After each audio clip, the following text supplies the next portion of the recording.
पंक्ति आती है और शास्त्र कहता है षड एव तु गुणः पुंसाम ना हंतव्यः।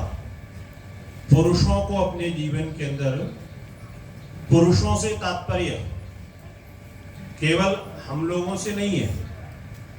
पुरुष का यहाँ पर तात्पर्य क्या है? स्त्री को भी पुरुष कह सकते हैं और जो हम लोग हैं हमको भी पुरुष कहा जा सकता है और परमेश्वर को भी पुरुष कहा जा सकता है। यजुर्वेद का पूरा अध्याय पुरुष अध्याय के नाम से जाना जाता है। पुरुष कौन होता है? का पुरीम शेते इति पुरुषः, जो पुरी में निवास करता है। तो आत्मा जो है ना, आत्मा ना तो स्त्री होती है और ना पुरुष होता है। आत्मा जिस पुरी में रहने लग जाए, अब आप लोग दिल्ली वाले हैं, हम लोग मध्य प्रदेश वाले हैं, तो हम में और आप में कोई अंतर थोड़ी ना ज्यादा है। बस ये है कि आप यहां पर रहते हैं तो इसलिए हैं। तो कहा कि जो पुरी में निवास करे वो पुरुष कहलाता है। आत्मा शरीर रूपी पुरी में रहता है और परमात्मा जो है वो विश्व रूप संसार रूप पुरी में रहता है। इसलिए वो भी पुरुष है और हम भी पुरुष हैं। तो यहां पुरुष का तात्पर्य संपूर्ण मानव से है, चाहे स्त्री हो चाहे पुरुष हो। तो का षड एवं 6 गुणों को जीवन के अंदर धारण करो, इनको कभी छोड़ना नहीं चाहिए। तो पूछा गया वो 6 गुण कौन से हैं? तो सबसे पहला गुण बताया सत्यम, जीवन के अंदर सत्यता का पालन करना। झूठा आदमी जो होता है ना, इस आदमी की कोई व्यवस्था और कोई जीवन नहीं होता है। सबसे पहले आप अनुभव करें, अगर असत्य जीवन में घुसा तो जीवन का नाश निश्चित मान करके चलिएगा। क्योंकि झूठा आदमी जो होता है वो ईश्वर का उपासक हो नहीं सकता, और जो ईश्वर का उपासक होगा वो आदमी कभी भी झूठा हो नहीं सकता। इसलिए ऋषि ने कहा सत्य का पालन जीवन के अंदर हो। बोले सत्य के पालन से होता क्या है? का सत्य के पालन का सबसे बड़ा लाभ ये होता है कि सारा विश्व आपके ऊपर विश्वास करता है। झूठे आदमी का विश्वास उसके अपने लोग भी नहीं करते हैं। और सत्यवादी होने का, सत्यवानी होने का, सत्यकारी होने का एक सबसे बड़ा फायदा ये होता है कि सत्यवादी व्यक्ति को जीवन में याद नहीं रखना पड़ता। झूठे आदमी को बहुत याद रखना पड़ता है कि जी उससे क्या कहा था तो अब उससे यही बोलना है, और नहीं दोनों आपस में मिल गए तो मैं पकड़ा जाऊंगा। सत्यवादी व्यक्ति को कुछ भी याद नहीं रखना पड़ता है। वो जहां जाता है वहां अपनी सत्य बात कहता है। तो इसलिए पहला गुण तो जीवन के अंदर जितना हमसे बन सके हम सत्य ही बोलें। और हम छोटी छोटी बातों में झूठ बोल जाते हैं जिनका कोई लेना देना नहीं। हमसे पूछा गया जी कहां जा रहे हो, तो हमारा उत्तर क्या होता है? कहीं नहीं। अब पूछा गया कहां जा रहे हो, बोले जी कहीं नहीं। जा रहा है लेकिन तुरंत कहेगा जी कहीं नहीं। बोले जी क्या कर रहे हो, बोले जी कुछ नहीं। अब आप चिंतन करके देखिए, अगर आप आध्यात्मिक जगत के अंदर जाएंगे तो ये भी दोष लगता है, ये भी हम गलत कर रहे हैं। आप ये स्मरण रखना, केवल अहिंसा हिंसा 81 प्रकार की नहीं है। अगर आप गहराई से देखें तो ये सत्य की भी परतें, असत्य की परतें इतनी ऋषियों ने खोल करके रख दी कि आप अगर उसमें जाए ना तो इतनी गहराई से वो उतारते हैं कि जीवन के अंदर कैसा व्यवहार हो। मान लीजिए आपसे पूछा जाए कि जी समय क्या हुआ, तो पूज्यपाद स्वामी जी सत्यपति जी महाराज जब कभी भी कहते थे समय क्या हुआ तो वो लगभग शब्द लगाते थे, क्योंकि पक्का पक्का बता ही नहीं सकते हो। और जब तक मान लो आपने बताया कि 8:02 हो रहे हैं तो कांटा तो आगे बढ़ गया ना सेकंड का। अब क्या करोगे? जैसे ही वो देखेगा तो फिर आपका झूठ हो जाएगा। कितने हो रहे हैं, इतनी सावधानी व्यक्ति को रखनी पड़ती है। तो इसलिए सबसे पहला काम जीवन के अंदर सत्य का पालन करें। दूसरा कहा दानम, जीवन के अंदर देने की प्रवृत्ति रखें। अगर आपके पास विद्या है तो विद्या का विस्तार आगे कर दो। आपके पास में बल है, आप बल से रक्षा सुरक्षा कर दो। आपके पास धन है, आप धन को आगे बढ़ा दो। आपके पास में सेवा की सामर्थ्य है, आप सेवा कर दो। आपके पास कुछ नहीं है तो मधुर वाणी तो आपके पास में है, मधुर वाणी का प्राकट्य कर दो।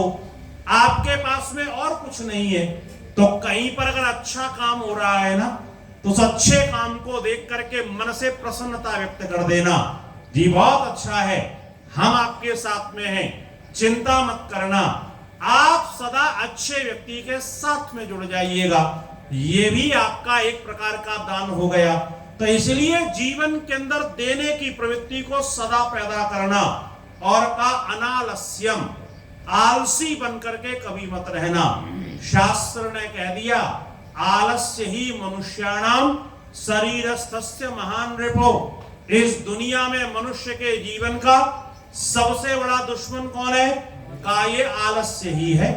अगर आलस्य आ गया तो फिर जीवन के अंदर कुछ भी नहीं होता है। आलसी व्यक्ति जिन चीजों को अपने जीवन में प्राप्त करता है उन्हीं वस्तुओं को प्राप्त करता है। पुरुषार्थी व्यक्ति जिनको छोड़ करके चला जाता है। इसलिए पुरुषार्थ अपने जीवन के अंदर हो, क्रियाशील होकर के अपने जीवन के अंदर रहे। वेद ने कह दिया 100 वर्ष जीने की अगर आपकी इच्छा है तो कैसे जीना? कुर्वन्ने एव कर्माणि, कर्म करते हुए ही जीना। खाट तोड़ते हुए जीने का कोई महत्व नहीं है। किसी को आपने देखा होगा, कह दिया उसकी 100 वर्ष की जिंदगी भी किसी काम नहीं आती है, और कोई व्यक्ति इस धरती में थोड़े से समय के लिए आते हैं, लेकिन इस दुनिया में ऐसा अद्भुत काम कर जाते हैं, सारी दुनिया उनको याद करती है।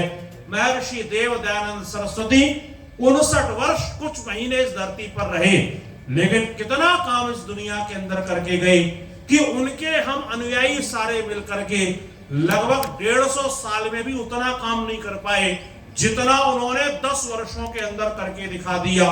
कितने वेद भाष्य के काम हो, चाहे शास्त्रार्थ के काम हो, चाहे व्याख्यान के काम हो, चाहे पत्र लेखन के काम हो, और इतनी व्यस्तता के बाद भी ईश्वर का स्मरण करने के लिए, ध्यान करने के लिए, उपासना करने के लिए समय निकाल रहे हैं। सारे कामों को करते हुए वो ईश्वर की उपासना को जीवन के अंदर नहीं छोड़ रहे हैं। इसलिए कर्मशील व्यक्ति जीवन के अंदर कभी ये नहीं कहता है कि जी ये काम मेरे बस का नहीं है, ये काम मैं नहीं कर सकता हूं, ना शब्द उसकी डिक्शनरी के अंदर नहीं होता है। वो पूरे प्रयत्न और पुरुषार्थ के साथ कर्मशील बन करके रहता है। आलस्य के लिए उसके जीवन के अंदर कोई स्थान नहीं होता है। और आगे कह दिया अनसूया, जीवन के अंदर ईर्ष्या कभी मत करना।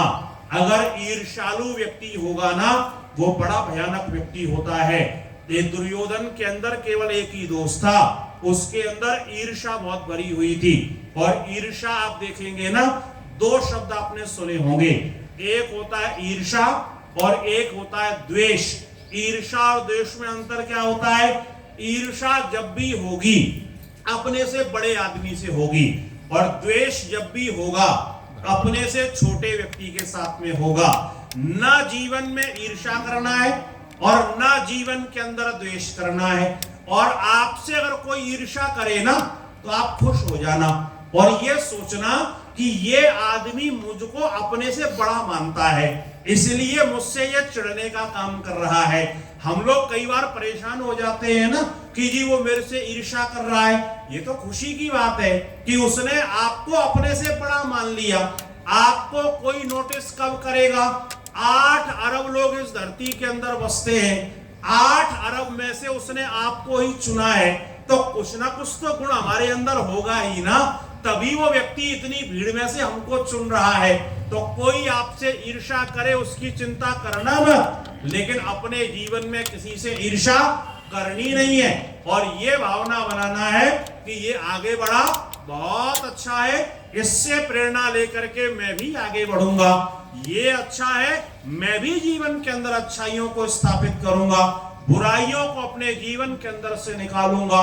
ये ईर्ष्या वो दुर्गुण है, व्यक्ति न सो सकता है, न जाग सकता है, न जीवन के अंदर कोई काम कर सकता है। और ये ध्यान रखना, ईर्ष्या करने के लिए किसी कारण की आवश्यकता नहीं होती है, व्यक्ति अकारण ईर्ष्या करने लगता है। दो नाम आपने सुने होंगे, एक अर्जुन का और एक कर्ण का। कर्ण और अर्जुन का 36 का आंकड़ा था। अच्छा, अर्जुन ने कर्ण का कभी कुछ बिगाड़ा था क्या? कोई उसका सामान चोरी कर लिया था? कोई उसका कुछ ले लिया था क्या? अर्जुन की योग्यता ही उसके ईर्ष्या का कारण बनी, और कर्ण जैसा योग्यतम व्यक्ति अपने जीवन के अंदर कुछ भी विशेष नहीं कर पाया। केवल और केवल कारण क्या था कि उसके मन के अंदर ईर्ष्या थी। अर्जुन से आगे निकलना है। अर्जुन सर्वश्रेष्ठ योद्धा क्यों है? अर्जुन सर्वश्रेष्ठ धनुर्धर क्यों है? मैं क्यों नहीं हूं? अगर वो अर्जुन को एक तरफ छोड़ देता और प्रयत्न में लग जाता तो शायद दुनिया का सर्वश्रेष्ठ बन सकता था। इसलिए चौथे गुण के बारे में कहा, ईर्ष्यालु बन करके मत रहना, दुनिया में प्रेम लुटाने का प्रयास करो। आप ये ध्यान रखना, ये कुछ ऐसी चीजें हैं, इनको आप हमेशा नहीं कर सकते हैं। ईर्ष्या आप हमेशा नहीं कर सकते हैं, द्वेष आप हमेशा नहीं कर सकते हैं, गुस्से में आप हमेशा नहीं रह सकते हैं आप, लेकिन प्रेम में हमेशा रह सकते हैं, आप सद्भाव में हमेशा रह सकते हैं, आप मिठास में हमेशा रह सकते हैं। इसलिए उसके अंदर रहने का प्रयास करें। और आगे का क्षमा, जीवन के अंदर क्षमा का भाव भी पैदा करें। ऐसे बहुत सारे लोग आपके पास में आएंगे जो आपका अहित करेंगे, आपकी सामर्थ्य, आपकी व्यवस्था है कि आप उसको दंडित कर सकते हैं, लेकिन इन सारी चीजों में उलझे रहेंगे। इसने मेरा ये बिगाड़ा, मैं उसको दंडित करूंगा, इसने मेरा ये बिगाड़ दिया, मैं इसके साथ ऐसा व्यवहार करूंगा, तो आप जीवन के अंदर आगे नहीं निकल सकते हैं। इन सारी चीजों से आपको आगे बढ़ना है, इनको एक तरफ फेंकिए और क्षमा का भाव भी अपने जीवन के अंदर लेकर के आए। किसी ने हमारा कोई अहित कर दिया है, आध्यात्मिक व्यक्ति को इन सारे पचड़ों में नहीं पड़ना होता है, इनसे दूर रहता है। और छठवीं चीज कही, धृति, जीवन के अंदर धैर्य धारण करके रखना। जो व्यक्ति ज्यादा उतावला होता है ना, उसके सारे काम बिगड़ते हैं। जितने उतावलेपन की आवश्यकता है उतना ही करना, शांति पूर्वक, धैर्य पूर्वक, स्थिर होकर के अपने कामों को आगे बढ़ाने का हम प्रयास करें तो हमारा जीवन सुंदर बनेगा। शास्त्र कहता है इन 6 गुणों को अपने जीवन के अंदर धारण करें, अपने जीवन को सुंदर बनाएं। आप सबका बहुत बहुत धन्यवाद, बहुत बहुत आभार।